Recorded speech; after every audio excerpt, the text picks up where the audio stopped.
आकाशवाणी गोरखपुर से प्रादेशिक समाचार।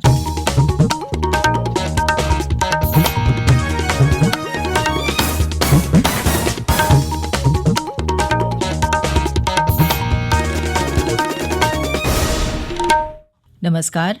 समाचार बुलेटिन के साथ मैं सुकीर्ति अस्थाना। पहले मुख्य समाचार। प्रधानमंत्री नरेंद्र मोदी ने कहा, मजबूत और जीवंत भारत वैश्विक आर्थिक हालात को स्थिर करने में दे सकता है योगदान। मुख्यमंत्री योगी आदित्यनाथ ने किसानों को धान खरीद का भुगतान 72 घंटों के अंदर सुनिश्चित करने के सभी जिलाधिकारियों को दिए निर्देश। प्रदेश सरकार ने दीपावली के मौके पर सभी अराजपत्रित राज्य कर्मचारियों को बोनस देने की घोषणा की और देश में कोरोना से स्वस्थ होने की दर बढ़कर 92.2% हुई। प्रदेश में पिछले 36 घंटे में कोरोना संक्रमण के 1852 नए मामले सामने आए।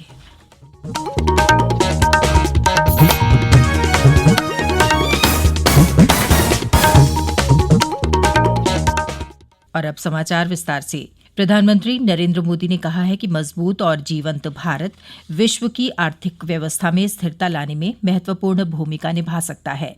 कल शाम निवेशकों की विश्व स्तर की वर्चुअल गोलमेज बैठक की अध्यक्षता करते हुए श्री मोदी ने कहा कि हम भारत को वैश्विक विकास की प्रेरक शक्ति बनाने के लिए जो भी संभव होगा करेंगे।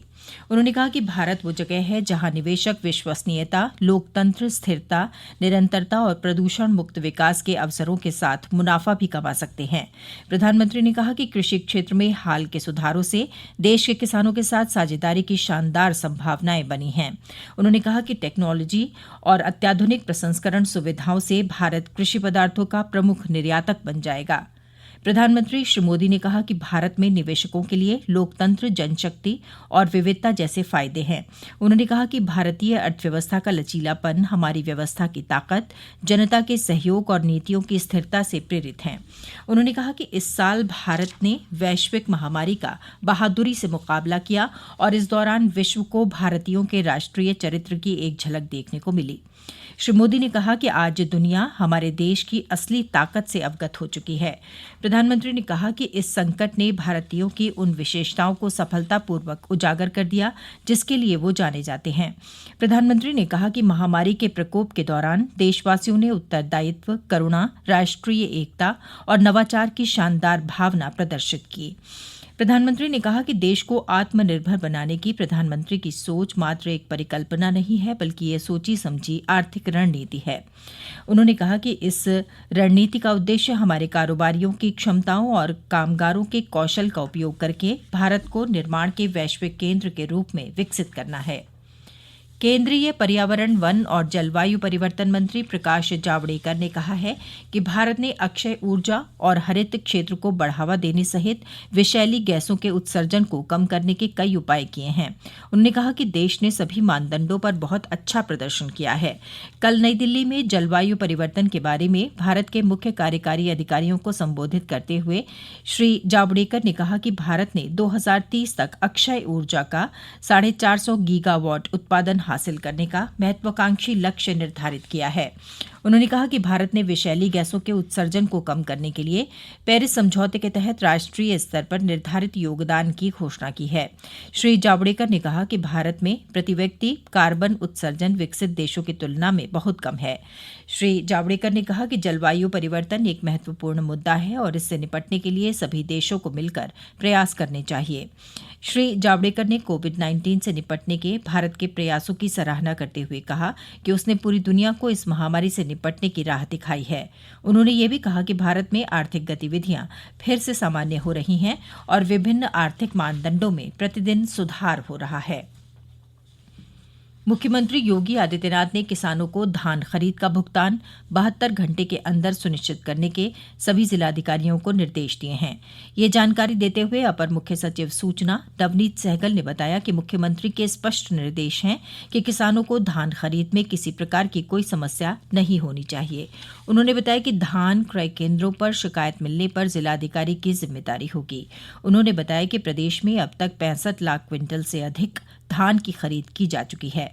उन्होंने बताया कि प्रदेश में 22.11 मीट्रिक टन मक्का की खरीद की गई है। मुख्यमंत्री योगी आदित्यनाथ ने पुलिसिंग को और अधिक चुस्त दुरुस्त तथा नई चुनौतियों से प्रभावी ढंग से निपटने के लिए बेहतर प्रशिक्षण की आवश्यकता पर विशेष बल दिया है। इसी कड़ी में 112 यूपी द्वारा फील्ड में तैनात पुलिसकर्मियों को विशेष प्रशिक्षण दिए जाने की शुरुआत की गई है।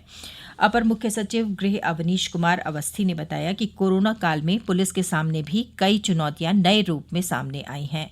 बेहतर पुलिसिंग की व्यवस्था सुनिश्चित करने के लिए पुलिसकर्मियों को तलाशी तथा गश्त के आधुनिक तरीके बताए जा रहे हैं।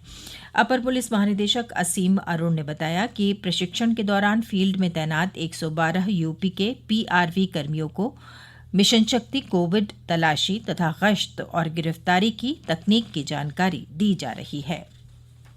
ये समाचार आप आकाशवाणी गोरखपुर से सुन रहे हैं। प्रदेश के सभी अराजपत्रित राज्य कर्मचारियों, राजकीय विभागों में कार्य कर रहे कर्मचारियों, राज्य वित्त पोषित शिक्षण संस्थाओं, स्थानीय निकायों, जिला पंचायत के कर्मचारियों और दैनिक वेतनभोगी कर्मचारियों को दीपावली के अवसर पर बोनस देने की घोषणा की गई है। कर्मचारियों को वर्ष 2019-20 के लिए 30 दिनों के वेतन के बराबर तदर्थ बोनस मिलेगा। बोनस की अधिकतम राशि 6,908 रुपये होगी। मुख्यमंत्री योगी आदित्यनाथ के निर्देश पर वित्त विभाग ने कल बोनस भुगतान का शासनादेश जारी कर दिया। बोनस की राशि का 25% नकद भुगतान होगा और 75% राशि कर्मचारियों के जीपीएफ खाते में जमा होगी। मुख्यमंत्री योगी आदित्यनाथ ने किसानों को मंडियों में बेहतर सुविधा देने और मंडियों में कार्य कर रहे व्यापारियों के प्रोत्साहन के लिए मंडी शुल्क की दर को 1% घटा दिया है। मुख्यमंत्री कार्यालय से एक ट्वीट के माध्यम से ये जानकारी दी गई। देश में 77 लाख से अधिक लोग कोरोना से ठीक हो चुके हैं। कोरोना से स्वस्थ होने की दर 92.20% हो गई है। ठीक होने वालों की संख्या कुल सक्रिय मामलों की संख्या का लगभग 15 गुना है। पिछले 36 घंटे के दौरान 55,000 से अधिक लोग कोरोना से ठीक हुए, जबकि लगभग 50,000 नए मामले सामने आए हैं। सक्रिय मामलों की संख्या कुल मामलों के 6.5% से भी कम हो गई है। प्रदेश में कोविड-19 की संक्रमण दर में लगातार गिरावट आ रही है। राज्य के अपर मुख्य सचिव सूचना नवनीत सहगल ने कल लखनऊ में पत्रकारों को संबोधित करते हुए बताया कि पड़ोसी राज्यों के आसपास वाले जनपदों में विशेष सावधानी बरतने की आवश्यकता है। उन्होंने त्योहारों के सीजन में कोरोना संक्रमण को बढ़ने से रोकने के लिए सावधानी और सतर्कता के साथ कोविड-19 के दिशा निर्देशों का पालन करने को कहा है। राज्य के प्रमुख सचिव चिकित्सा एवं स्वास्थ्य आलोक कुमार ने बताया कि पिछले 36 घंटों में प्रदेश में कोरोना से संक्रमित 1,852 नए मामले सामने आए हैं। वहीं 23,150 कोरोना के सक्रिय मामले हैं। प्रदेश विधान परिषद की 5 स्नातक और 6 शिक्षक खंड निर्वाचन क्षेत्र की खाली सीटों के लिए नामांकन प्रक्रिया कल से शुरू हो गई है। 12 नवंबर तक नामांकन दाखिल किए जा सकेंगे। चुनाव 1 दिसंबर को होगा।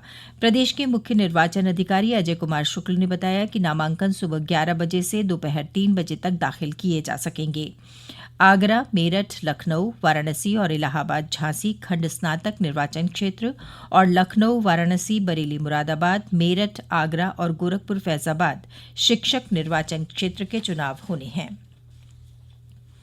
खादी और ग्रामोद्योग आयोग की दीयों की ऑनलाइन बिक्री ने इस दीपावली पर दिया बनाने वाली महिलाओं को आत्मनिर्भर बनाने के लिए अच्छा अवसर दिया है। आयोग ने पिछले महीने पहली बार दीयों की ऑनलाइन बिक्री शुरू की थी और 1 महीने से भी कम समय में लगभग 10,000 दीयों की बिक्री हो चुकी है। ऑनलाइन बिक्री की शुरुआत से ही मिट्टी के दीयों की मांग में तेजी देखी गई। ये डिजाइनर दिए www.khadiindia.gov.in पर उपलब्ध हैं।